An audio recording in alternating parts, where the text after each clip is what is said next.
Today is Tuesday, July 23rd, 1996. The survivor's name is Israel Green, Green. Last name at birth was Grun, Gru''N. The interviewer's name is Sheila Frolich, Frohlich.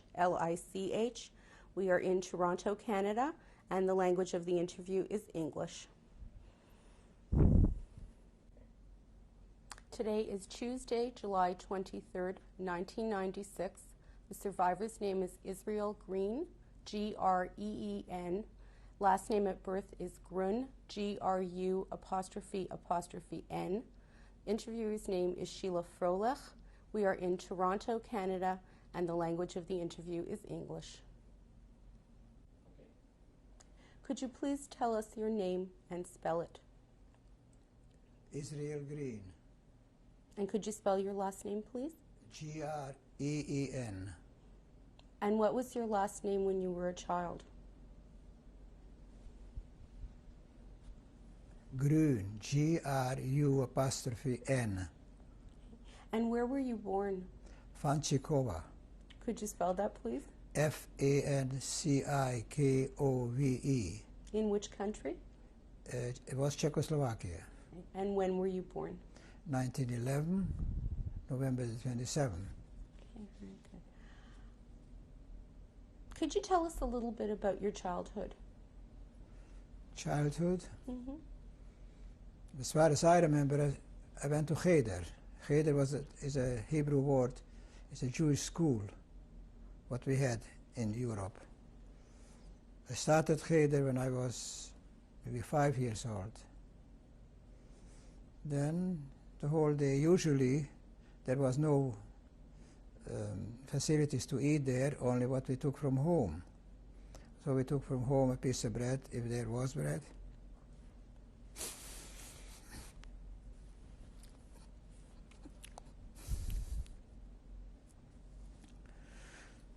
We went to Cheder. We started to learn alphabets, alphabetical Hebrew. Then, half a year later, we started to already to read and to daven and praying in Yiddish. And this was the till we've been getting 6, 7 years old. Then we started to learn Chumash, the Hebrew, the Torah. They translated, not the whole parsha that they say every week, a few. And slowly we graduated till 8 o'clock, till in 8 already. When I was 9, we started to learn already Gemara. Not too much. In beginning, they started to learn with us. When already in 10, we learned already Gemara more. Still, not the same teacher or the same alamet as they say in Europe. It's a different.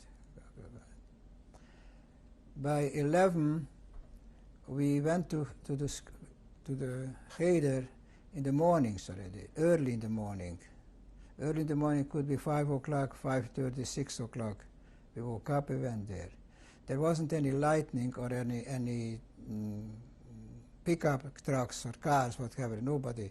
Only we discussed it with the neighbor, the other boy with the neighbor, and he woke me up or I woke him up, whoever was earlier ready, and we went together. It was very dark. We had a little, there was a, I don't know how do we say it, a lantern.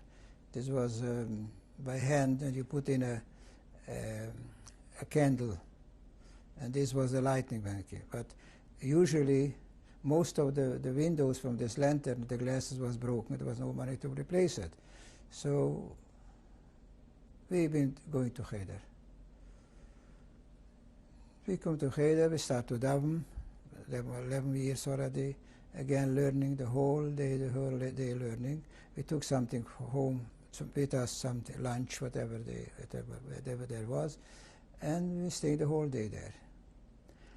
But in between, when I was 7 or 8, we had to go to school there. There was the law, everybody has to go to school. So we went to school. This time there was in 14, 15, was middle, actually the war was, the First World War was over in 1918.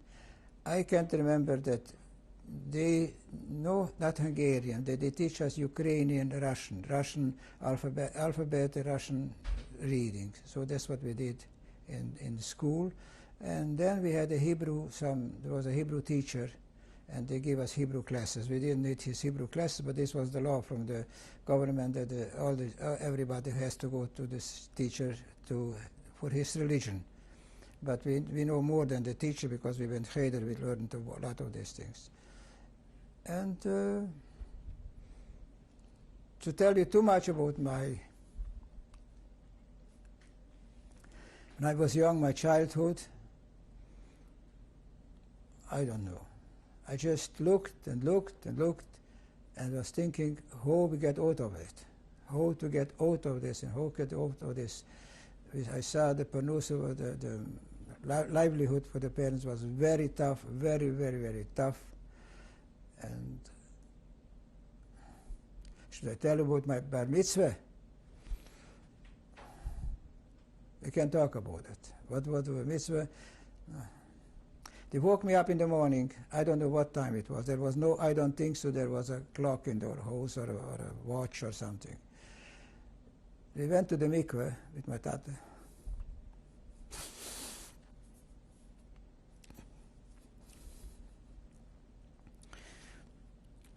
With my father, he was a very Orthodox, strict Orthodox Jew.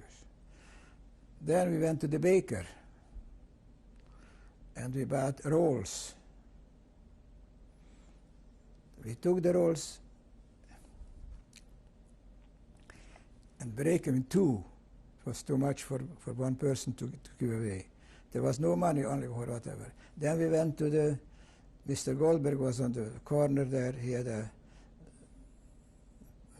grocery and whiskey he sold. I don't remember exactly what else he sold.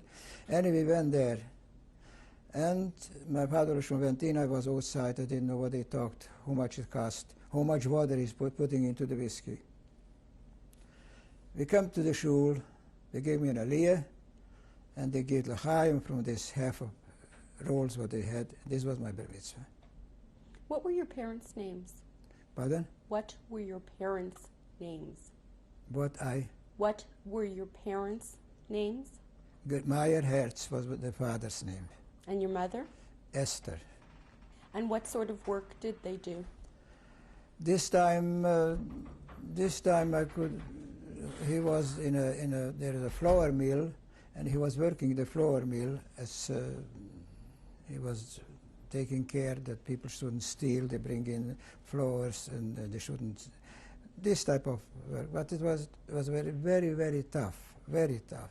But I know that later on they told me about when I was born in Fanchiko, they had a very big farm with servants, a big, really big farm. Then, because they've been Orthodox, they decided that they will sell the farm, and they sold the farm and to move into the city. And then came the war, and the money, whatever they got for the farm, this was nothing. Nothing worth at paper, just paper. What kind of farm was this? A big farm with, we had fields, cattle, a farmer. But we didn't. My father was showing my grandfather, they have not been farmers, but they had servants and they did the work. But I don't remember from Fanchiko that I was anything from Fanchiko. Just later on, when they told me what happened actually and how it happened, what happened with the money, what they sold the farm, and how the war came in 1918. Then the trouble was really nothing. My grandmother, she went and borrowed money for other people. They took the money from, but when it came to give her back, they want to give a double. It wasn't worth it. Wasn't worth it. So they became, over the war, they became real, very poor people. Very, very poor people. This was the problem. Then I came to mitzvah. I was 13 years old. At 13 and a half years, when I was already 13 and a half, I went away from home to the yeshiva. The yeshiva was, if you heard the city, was Bratislava, it calls in Czech, Pressburg. But not in Pressburg, we went from Pressburg. We had to go with a train another hour or so. It calls Duna Serdahal. We've been there in the yeshiva. I was there for 2 years. Didn't come home.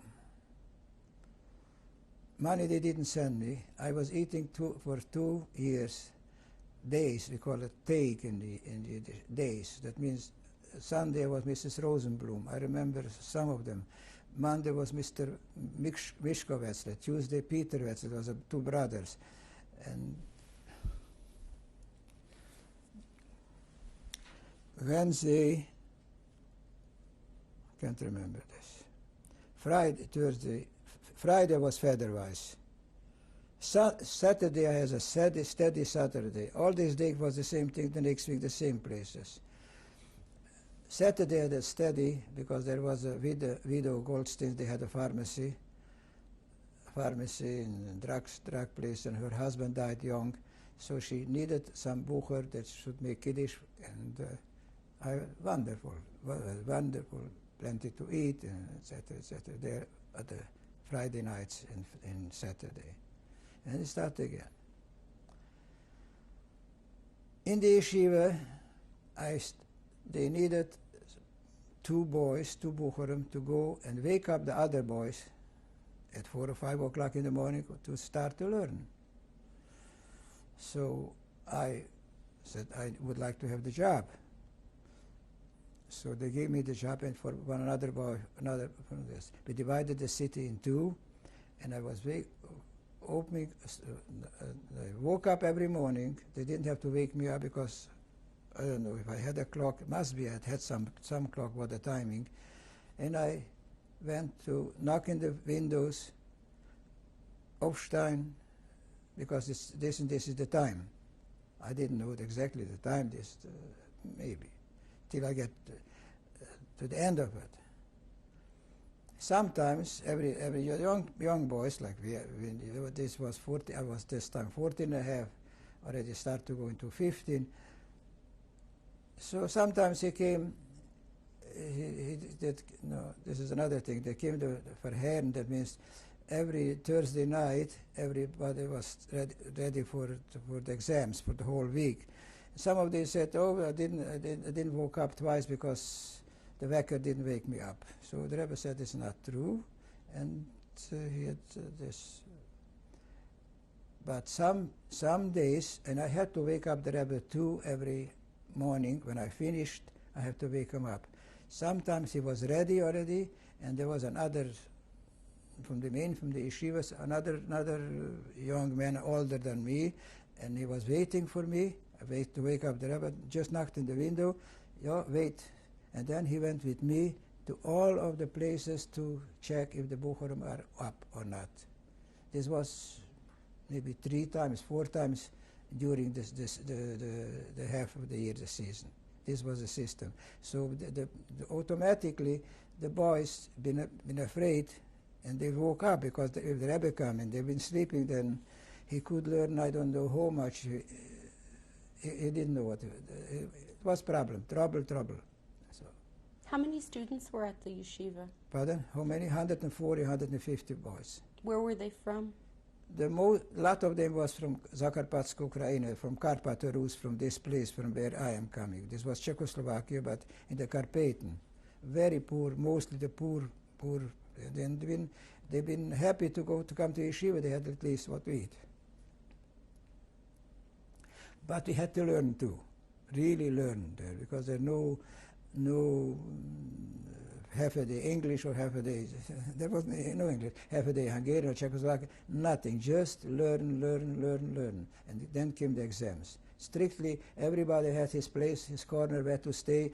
If this corner was empty, the Rebbe knew already that he wasn't at the minyan in the morning. And then there was other bucherim marked down, and they came Thursday night when the exams were. You could know everything, but it was the big thing that you didn't.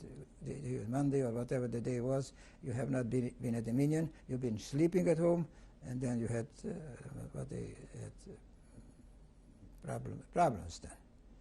Can you tell us a little bit about your brothers and sisters? Pardon? Can you tell us a little about your brothers and sisters? My brothers and sisters, okay. My oldest brother was in Den Haag, Holland. He again, his history, he was learning the yeshiva. He was a beautiful, good-looking young man. And then he learned as a shoichet. What was his name? Pardon? What was his name? Anshel. And he went to, he went to Belgium first. He learned there as a shoichet. Then he became for chicken only shoichet. And he was a shoichet in Holland. And before he was a shoichet, he was learning in the Marmor Siget in the yeshiva, and somehow get in love with a girl there, Stahl, Roger Stahl, and they get married after, before the war. They got married and they be living in Holland, living very nicely there. This was the oldest brother. He was together with me in the yeshiva, as Bucher. We've been three. Another one, Zalman, was the second one. He was a wonderful Bucher, was learning, very good head, sharp. Everybody likes him. Suddenly became sick. We took him to Pressburg in the hospital. He died in the hospital. So we left two in the yeshiva. This is the two brothers. My older brother, Zisha, he was learning in the yeshiva too. But not there. He was learning in not far away from Savlush. And somehow he came to a city called Bereksas. He learned there in yeshiva, and he decided he would like to go in the night to learn as a bookkeeper. He became a bookkeeper.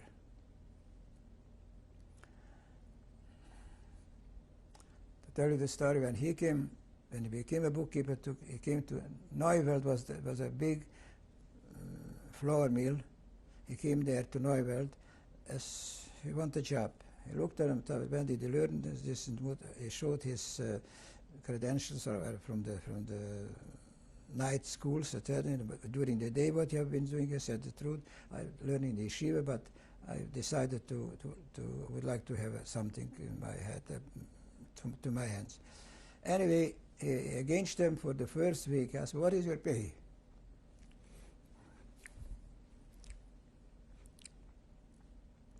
I cannot forget this.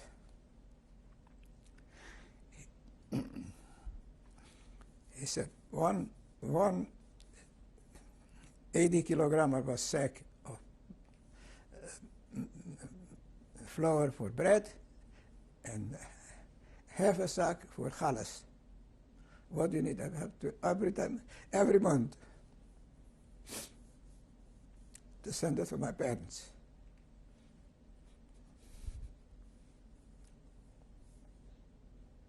Never forgot. Payment, whatever you give me, plus. But this was the main thing, his main aim. During the war,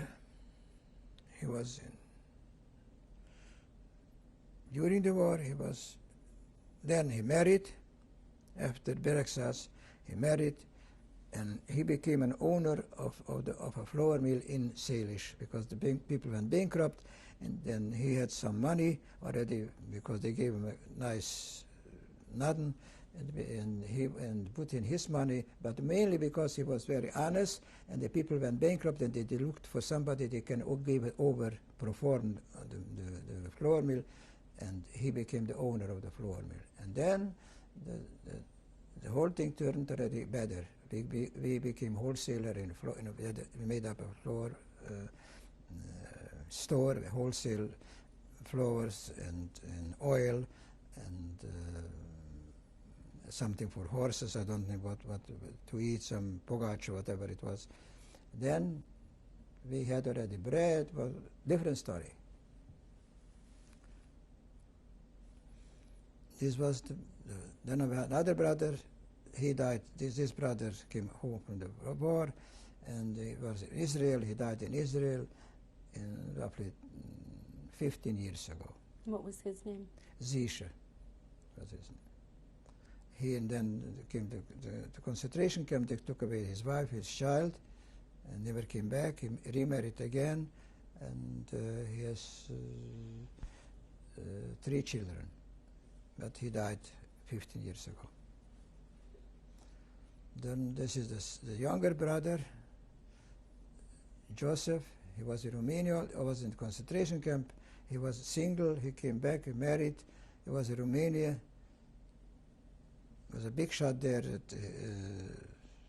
a very good organizer, and he had his job was looking over restaurants. Anyway, he came to New York.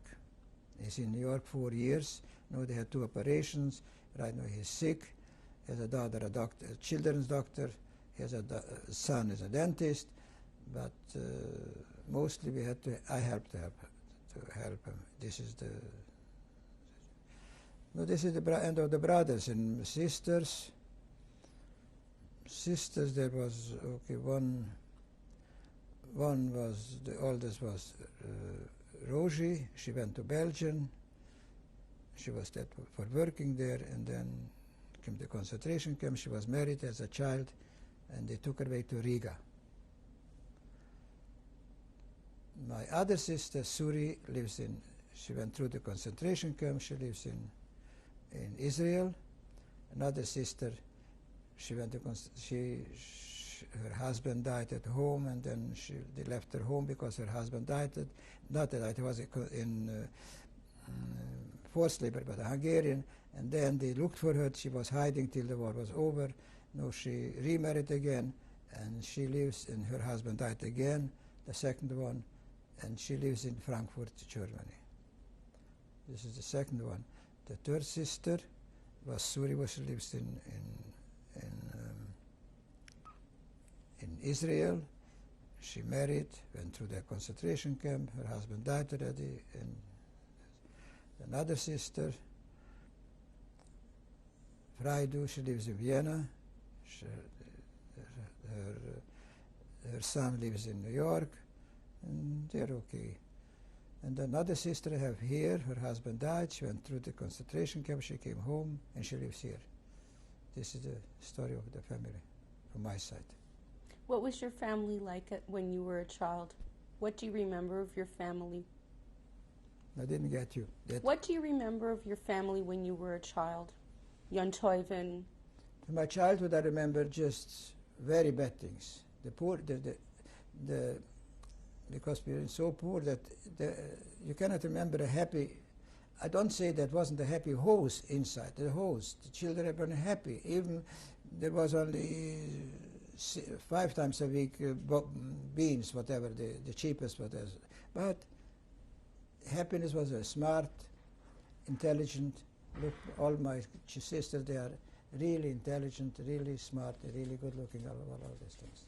After all of these problems and all of these sorrows, they didn't lose. I don't know how to say. They've been always. My sister, what I was there in Israel. She had 2 operations, but she keeps herself. She wants to be strong, and she wants to be. This is who she is. You mentioned you went to a school with Russian and Hungarian children, non-Jewish children. No, there was mixed. There was Jewish children too, but the teaching, whatever they teach us in this. Maybe I went 3 years. Maybe I don't remember exactly 3 classes, or I don't think so. I went more than four elementary classes. I don't think so. I went more. Did you have any non-Jewish friends? Friends? No, this wasn't the style there. No. We had pairs, long pairs, it's a different. A lot to talk about. No, I wouldn't say that I have friends. Friends like here, they go to school together, and they're friends. They come to houses. No. Do you remember your shul? The shul? Oh, the shul was they called the Svardische Shul, Besa Midrash. My father was davening there. My wife, Etu's father, was davening there in this shul, and this was strictly, very, very orthodox, extremely orthodox shul. Even there was a time I think that was a time even on the paragraph there was on the member can only be if the children doesn't go to high school. They shouldn't go to high school, especially girls. They shouldn't go to high school. Like here, after they finish grade 9, they go to high school. They couldn't go to high school. They shouldn't go to high school. It was extremely orthodox place that we brought up at this time. But actually, when I was 13 and a half, I was been away for 2 years, came home for Yom Tov, and went back for another 1.5 years. Again, when I came home, then my oldest brother, who was a Shoichet and before, he was in Leipzig, in Germany. I think he was this time. He was this time already Shoichet there too in Germany, and he was somehow he corresponded with me to the yeshiva that I should learn. I should have something in my hands, and I should learn as a furrier. And I came home, and I made a passport. It didn't take more than 4 weeks, 5 weeks. And there we go to Germany. I came in